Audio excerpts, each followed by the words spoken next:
நீங்கள் துப்பாக்கி கிளைமேக்ஸ் பார்த்தீங்கன்னா அது வந்து அவனோட ஈகோ ட்ரிப் பண்ணி ஆரம்பிக்கிற ஒரு ஃபைட்டாக இருக்கும். அதே மாதிரி அந்த ஃபைட்டில் அவர் வேணும்னே அடி வாங்குவார். ஏன் வேணும்னு அடி வாங்குவார்னா இதெல்லாம் நான் அது பண்ணும்போது இருந்தது. ஆடியன்ஸ் எவ்வளோ தூரம் அதை ஃபீல் பண்ணாங்கன்னு எனக்கு தெரியாது. அவர் நினச்சிருந்தா 2 அடியில் அவனை நாக் அவுட் பண்ணியிருக்கலாம். ஆனால் அவர் வேணும்னே அடி வாங்குவார். ஏன் வேணும்னே அடி வாங்குறாருன்னா சுற்றியெல்லாம் கன் பாயிண்டில் இருக்காங்க. அவங்க கன்று ரிலாக்ஸ் ஆகணும். அவங்க கன்று ரிலாக்ஸ் ஆகணும்னா நம்மால் தாண்டா அடிக்கிறாரு, அவன் செம்ம அடி வாங்குறான்டா, இன்னும் 2 அடியில் செத்துருவான்டான்னு போது இவங்க கன்று ரிலாக்ஸ் ஆகணும். அந்த ரிலாக்ஸ் ஆகிற வரைக்கும் அவர் அடி வாங்கிட்டே இருக்காரு. ரிலாக்ஸ் ஆகிட்டு அதுக்கப்புறம் அவர் ஃபைட் பண்ண 3வது அடியில் கன்னை பிடிங்கி அவனை பாயிண்ட் பண்ணிவிடுவார். இல்லைன்னா அவனுக்கு இப்படியே வச்சுட்டு இருப்பான். ஸோ அவனை ரிலாக்ஸ் பண்ண வச்சுட்டு அடிக்க இவனுக்கு கான்ஃபிடன்ஸ் கொடுக்குறாரு. அவர் கொடுத்துட்டு, ஏன்னா இவன் ஈகோ ட்ரிப்பில் தான் ஃபைட்டுக்கு வந்தவன். ஒரு கட்டத்தில் சடனாக அந்த ஃபைட்டு உடனே முடிஞ்சிடும். அந்த ஃபைட்டு இப்படி போய் இப்படி முடிஞ்சிடும். அந்த ஃபைட்டு சடனாக இப்படி இறங்காது.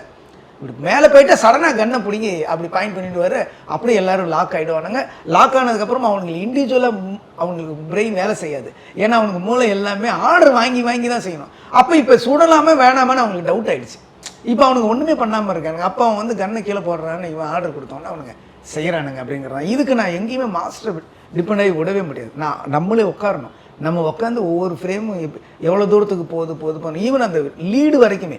இப்போ ஒரு வில்லன் வந்து ஒரு ஹீரோ வந்து நீ வந்து உங்ககிட்ட அடி வாங்கி நான் சாகணும் அப்படின்னு அவன் விரும்பும்போது அவன் அம்மாண்டா ஒன்றை கூட நான் கூட கொல்லக்கூடாது, அப்படியே அடித்து சாப்பிடிங்க தான் நினச்சேன் அப்படின்னு அவன் சொல்லும்போது கூட இருக்கிற ஒருத்தன் இல்லை வேணாம் அப்படின்னு சொல்கிறான். இப்போ வந்து ஒரு ஸ்லீப்பர் செல் ஹெட் மாதிரி இருக்கிற ஒருத்தனை ஈகோ ட்ரிப் பண்ணால் அவன் எப்படி நீ சண்டை கூட்ட நான் வந்துடுவேன்டா நீ ஏன் சுடாமல் அவன் வந்து பண்ணானா அவன் ஆரம்பத்துலேருந்து கொஞ்சம் உன்னை விட நான் புத்திசாலிடான்னு அந்த வில்லன் ப்ரூவ் பண்ணுறதுக்கு ட்ரை பண்ணிக்கிட்டே இருப்பான். அதனால தான் உள்ளே வந்தோடனே எக்ஸ்பிளைன் பண்ணுறான். ஏன்னா அவன் இவனை பார்த்து சைக்காலஜிக்காக மிரண்டிருக்கான். நம்ம இவ்வளோ பெரிய நெட்வொர்க் இருக்கும், நம்மளும் ஒருத்தன் காலி பண்ணிட்டானே அப்படின்னு அவன் மேலே இவனுக்கு ஒரு இன்ஃபீரியாரிட்டி காம்ப்ளெக்ஸ் இருக்குது. அதை உடச்சி தான் ஆளுங்கிட்ட ப்ரூவ் பண்ணுன்றதுக்காக தான் அவனை மிரட்டுறான். நான் ஒன்றை பாரு, நான் என் பிளான் என்ன தெரியுமான்னொன்னே அதில் அவர் வந்து ஐயோ நம்ம என்ன பண்ணுறதுன்னொன்னே இப்போ சுற்றி ஆளுங்கிட்ட நான் ப்ரூவ் பண்ணுறான். நான் இவனோட புத்திசாலி பாடுறா, நான் மிரட்டோன்னே இவன் மிரண்டுட்டான்டா அப்படின்னு சொல்லி இவன் மிரட்டுறான். அதை தான் அவன் பிடிச்சிட்டான்.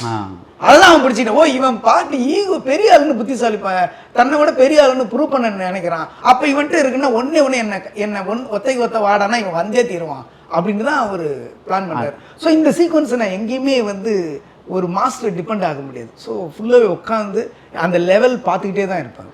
கிராண்ட் ராயல் டூர்ஸோட டிராவல் பண்ணுங்க. இடங்களும் புதுசு, நினைவுகளும் புதுசு.